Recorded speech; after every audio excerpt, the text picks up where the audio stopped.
Welcome to the Social Podcast, where no discussion or debate is off limits.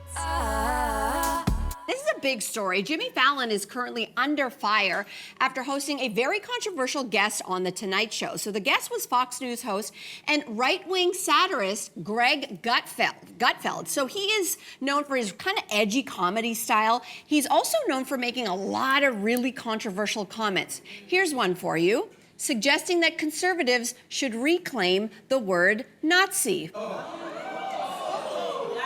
Okay.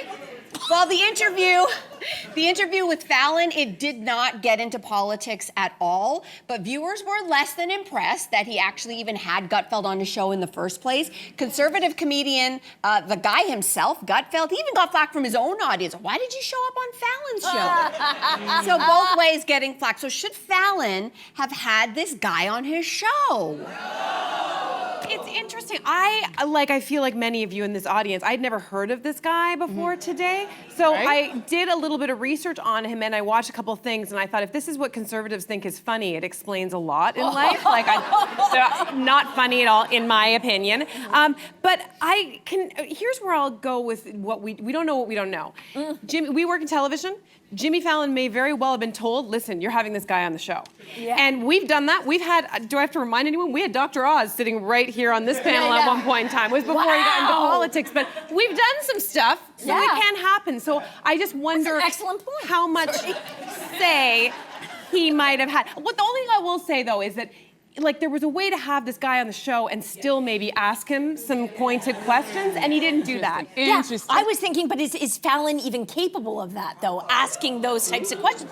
He rarely does it, right? He doesn't go there. But I personally didn't I don't have a problem with him being on the show.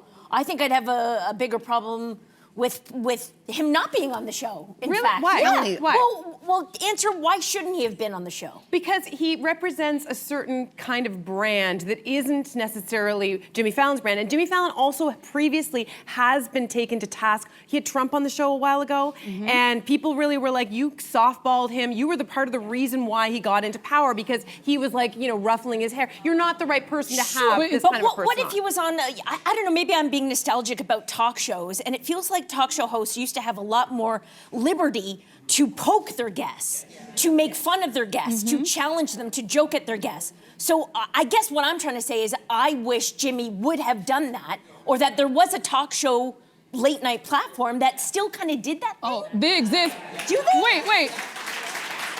That platform exists. Lots of talk shows like that exist. One of them just got his show canceled. Yeah, fair. That's the next, And I'll say this, it's very interesting to me because I feel like we all just got played. And hear me out. We just talked about the fact that nobody knows who this guy is or is listening to his show, but guess what we're doing here today? And I think it's not a mistake. He's dumb, but he's not stupid. He knew exactly whose show to go to. For the very reasons that you just mentioned. The comedian. Because he knew Fallon wouldn't push back. Because he knows that Fallon, we've all watched Fallon. Fallon is the pussycat compared to everybody else. Invited? No, but he had to be invited. You don't get to say you're going to be on the show. Just hear me out. But he chose specifically because he didn't go on The View. He didn't sit in front of Colbert. There's a lot of talk shows, and he didn't choose those talk shows. And I think he did that by design because he knows that Jimmy's not going to pull punches. He's not going to call him out on the Nazi comment. He knows that Jimmy's just going to play nice and laugh at all of his jokes. And I think he also knows that the left is also eating their own. So say Fallon's producers decided to not have this guy on for all of these reasons. He's said racist remarks, he's too edgy, he's too much on the right. Well, this guy would have used his platform to do what? He would have taken Fallon's show to task and told all his people, see, they're too woke, they don't want to have me on, they're too afraid to have me on. But at the same time, at this current moment, Trump is going after who? All of these late night talk show hosts. So Jimmy's people have to really think about what they're gonna do and who they're gonna say no to. On the other end, if you have him on, the left are gonna do what? They're doing it right now. You're gonna take to your social media and go, cancel Jimmy. How can he do this? I'm never watching you again. I'm never watching you again. So this was a win-win for the guest and a lose for Jimmy either way. He was between a rock and a hard place. And I want to talk about Jimmy. Yeah, I don't disagree. I took this totally from the survival instinct of a television host. Television is under pressure. We just saw Stephen Colbert's show get canceled. He's on until, I think, May, so he's still on the air. But why was he canceled? A lot of people are not satisfied because the people are saying he was the highest rated nighttime talk show host. He wasn't canceled because nobody was watching. A lot of people say that Trump had everything to do with that firing. Yeah, they're doing it. He's gunning for everybody. The question now is, Jimmy Fallon is, out of all the late night shows, he's number 4. He's 4th in the ratings.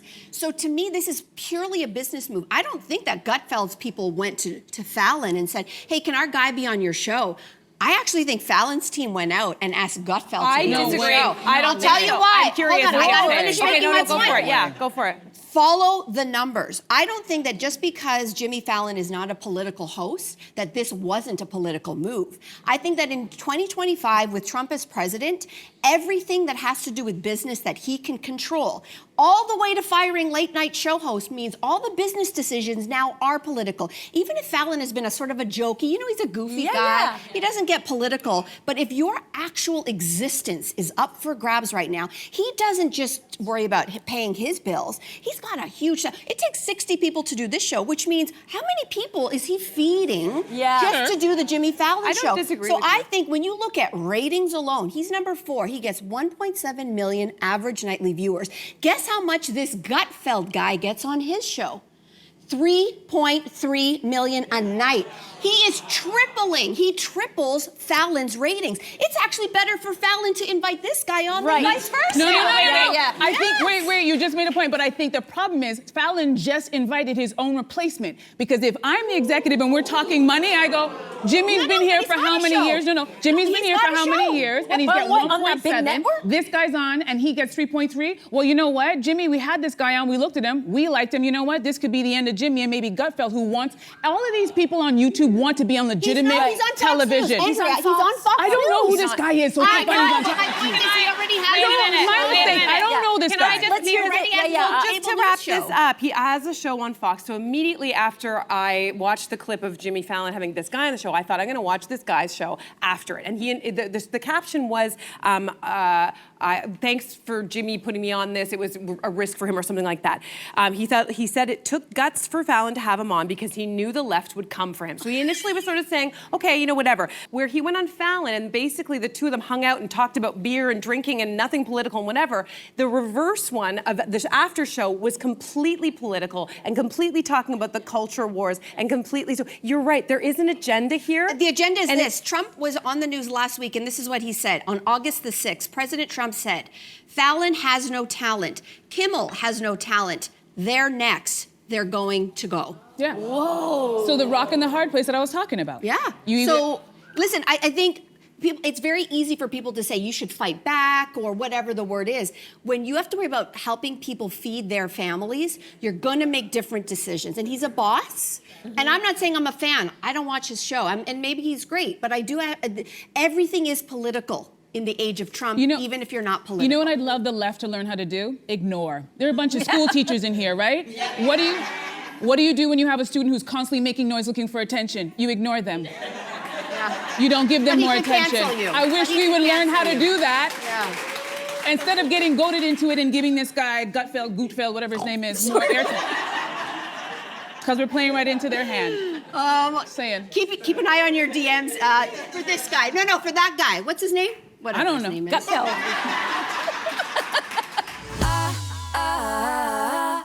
A recent study published in the Management Science Journal looked at what actually happens when restaurants partner with food delivery platforms. And it revealed that while sales do go up, delivery app orders often cannibalize in-house takeout orders, leading to significantly lower margins for businesses. So the study also revealed that there's a big difference in how independent restaurants are affected compared to chain restaurants. So are you bothered by food delivery apps cannibalize? Wow. Okay, wow. Just wait, let me finish. Hilarious. I love that, and oh boy, I love you. I want to just put you in my pocket. But are you bothered at all about how it affects affects the food industry, these small businesses sometimes. Yeah, Maybe? I do think about it, yeah. Because there's two sides to the coin, right? There's the convenience of, thank God I don't have to cook. But there is the other side of it, which is at what cost? And we know that food is not just about food, right? Food is about connection, it's about community, it's about building bonds. And I do wonder if we continue to engineer people out of food, which is what a food delivery app does. I have not seen the person's face who's delivered my food to my house the last several times because I choose the leave on my front porch option. Yeah.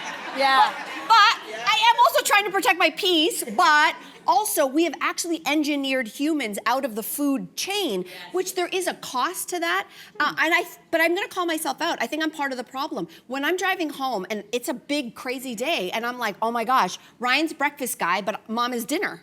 So I'm like, oh my God, dinner. But then I'm like, oh my God, I didn't grocery shop for that, whatever, we need a hot meal. Guess what? It's convenience. The cost of convenience, however, is something that a sociologist coined the third place. Have any of you heard of the third place before? Place one is home, place two is work, the third place is community. So places like churches, cafes, restaurants, community centers, even the mall. If you look, the third place has changed. And for a lot of communities, it's disappearing. So when I look at the restaurants in my neighborhood, there's a high turnover of the mom and pop shops. They don't last long. And I do wonder if there's something to this idea of we're losing the third place because convenience is easier, but we're losing face-to-face But are time. we I don't losing know. the third place? Is it just me? I use those apps about twice a year, and I'd like to tell you, I know. Good for you. I'd like to tell you it's because I'm so altruistic and I'm worried about chain restaurants and stuff like that. It's not? No, it's because have you ever compared the menu or what you would pay if you went through the drive-thru? Or if you went and just picked up the food, there's a big, I'm too cheap. I know that I can save. True. So I could tell you, it's because of the restaurants. I want that money to go back into the restaurants. I want that money to go back into my pocket. Yeah. Do you know what I mean? But for the mom and pop shops, like I feel that the loss of the third place, I'm not getting takeout from those spots. Does that make sense? Like most of the places I get takeout from, they often don't even have a spot for customers to sit because they're takeout places. But like, are you guys is anyone using? I'm getting takeout everywhere. Yeah. What? I do it based on like the type of food I'm in the mood for, right? Like, would I'm you get like a steak dinner or Yeah. pasta? Yes. No. Yes.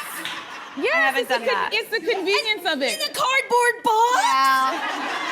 I think the problem is you're a little too bougie with how you get your steak. I don't care. Listen, I know this might be hurting some restaurants. I live downtown and I'm not having this situation. There are equal amounts of people delivering food as there's still a 45-minute wait out of most restaurants in my neighborhood. But I was like you. I was very frugal and I was like, I'm not, because I live downtown, so everything's right there. And I started off just like you. I'm like, I'm never doing this. And I don't know what happened. I'll tell you what happened. Because I used to judge those people who just pandemic. have one coffee coming in this delivery guy. I'm like, really, one coffee? And then I slowly became the person who's getting that one coffee, and I was like, what happened? And I'll tell you right now, I'm not worried about the restaurants. I'm worrying about my bank account because I don't know about you, but my bank account will let me know what I'm spending money on. They're like, you spend a lot of money on food delivery this month, and I'm like, listen. And I think that these restaurants should be grateful What about actually a for these food. coffee maker? I have one of those. You can make your own coffee at home. I have the coffee maker. I have the kettle, honey. It's just something about. It's something about a man coming to my door with a bag and is like, give me the pin, and I'm like, here you go, sir, and grabbing it. That gives me a high that I can't describe. Well, I'm also torn because I do use these apps, and Jason's really against them. He's like, we're not gonna, especially recently, we've had a heat wave. He said, you're not gonna order something and make some poor guy get on a bike and drive it in this heat. And I was like, oh. But then I'm gonna give him a big tip. Like, and I'm also the man is making money. That's I'm on in danger danger. pit. Is making money. But I will just say this. I don't think we want to live in a world where there are no restaurants to go to anymore. So I do think we have to. I think it's excessive when you're ordering. Like if you have like, a place. But if you have a place around the corner and you can go within walking or short drive. Who are you? Wait. But sometimes you're in your pajamas. Sometimes you're in your pajamas, and then you got to put on your good wig, and you got to put on some clothes, and you're like, you know what? If that guy, I'm not doing it. I don't want to do all that. If that person could just come here. I get it. I think the pandemic did a number on us, and I think that we do have to think about what we want our communities to look like down the road. That's all. Anyway, we gotta move on. Moving on to something different, okay? This is good. Model And four-time divorcee Christie Brinkley suggests that instead of agreeing till death do us part, that marriage should include renewal agreements every 5 years. So that way, if you're getting bored, you can get out of it. She says without all the lawyers. I'm not sure how that works, but should marriage include renewal agreements? All right, Hot so takes. I love the reaction to this, but you know what? My uncle actually came up with this idea before Christy did. We were at a family gathering, and he said that marriage should be like a 5-year car lease. You know, you drive the car off the lot, you drive it for 5 years, and then you decide if you want to trade it in for a newer model or stick with it. Wait. Listen, we all laugh, but his wife was the only one in the room not laughing. They are now divorced. But I think people have it wrong. I don't think it should be, trying to get out after 5 years. I think it should be harder to get in. Think about it like getting your driver's license. The first part is like you have to know your driver's permit, so you have to know the rules of the road. That should be you have to understand the laws around marriage. The second part should be this now. is so romantic. Right? No, listen, talk to a divorce lawyer. No one's talking romance at the end. The second part should be there should be mandatory a licensed therapist for the two of you to sit down with on a regular basis. And you should have at least one extended family member who's a part of that therapy session because you don't marry the person, you marry their entire family. And then that final step is you get married, you get the marriage license, but you get a year and it's temporary. And if after that year, knowing everything and actually being in the same house, if you want to continue, you just continue. If not, make it harder to get in, not easy to get out. At all. But that's what I want to quickly, I just want to quickly say, because I know we don't have a lot of time and I want to hear from everybody.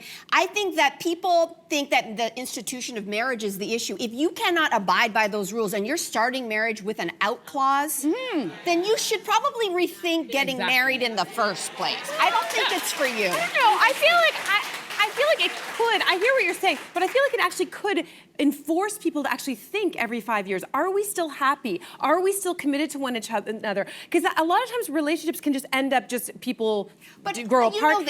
You know this. There's that thing called the 7-year itch, right? Yeah. I don't know if it's real or not, but after 7 years of marriage, people are like, I'm out. Just said yes. What if sometimes marriage is the ebb and flow? Sometimes, what if at year 5, you just happen to be in a rough patch in your marriage, but you don't know? And if you just kind of, either through therapy or other things, you could come out, and all of a sudden, year 6, you love each other, but your contract is up. Like, I do wonder. I'm curious what you have to say, because part of the reason why I never got legally married is I didn't want to sign a contract that said that we're together. I feel like we can say that to each other, but and it means more. In my notes, having a legally binding document that says, I will love you forever is kind of unromantic. I agree. I felt the same way. I like to show my love, not have it written down legally and not telling it or signing something to declare it. You sound like those men I know who are commitment phobic, who are like, I don't need the government to tell me who to love. I don't need government all up in my business. I'm that guy. That's what you sound like. My legs are spread so you wide sound like those behind guys this right desk. now. You should see it. I'm man-spreading. Okay. A recent survey conducted by Date Psychology ranked the most and least attractive hobbies that a man can do. That's according to women, of course. The company created a list of 74 male hobbies and had women rate each hobby as attractive or unattractive. Here are some of the results. Coming out on top, 98.2% of women rate reading as a man's hottest or most attractive hobby. Yes. Okay. Also making the top of the list, painting, writing, and photography also at the top. So, ladies, what's the most attractive hobby a man can have, according to you? According to that list, I hit the jackpot because Simon is a big reader. Yeah. But I will say, it is a very attractive hobby, but when that hobby borders on becoming an obsession, it becomes a little less attractive.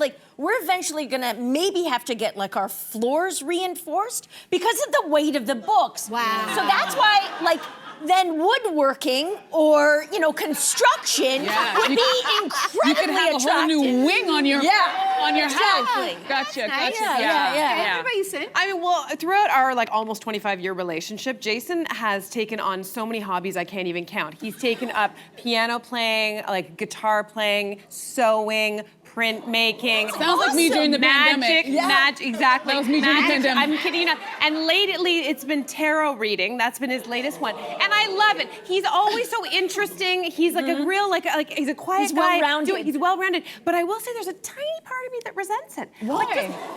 Because he has the time. Where do you have the time? I'd like the time to find a hobby. I might want to be a tarot reader. Yeah. Where do I find the time to do that? I don't know. Fair. Anyway. Oh. Yeah, hobbies. I love a man who does anything with his hands. Yeah. And so while you hold a book with reading, it's true. So you guys don't, cue the eye rolls. This is why I married someone who is a contractor, because he can build things like a house. There's nothing hotter, if you ask me. Or bookshelves for me. Bookshelves for you. But I will say that there are some sort of like more typically masculine things that I would not want my man to do as a hobby. Shooting at the gun range. No, yeah. I don't like that. I don't want that. MMA, if you're an MMA fighter or that's your hobby. I knew someone who does it, and I'm like, Stress. I don't know. But I what think if you're it's doing it revealing together as a something else. couple? What, MMA? What? You're sparring with your partner in MMA? Right, bring you together, you know?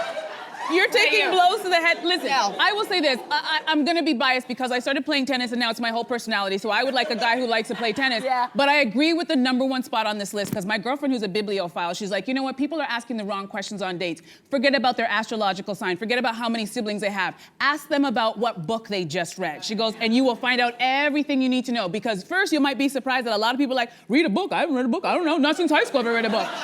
That's a red flag. Or the type of books. Like, does he read books about manipulating people? You want to find out those questions. So the next one. It's true. Right? Yeah. So you want to find out. Or if he's only reading comic books, it'll let you know where his head is Nothing at. wrong with a comic book. I'm not There's judging. nothing wrong. I'm just saying.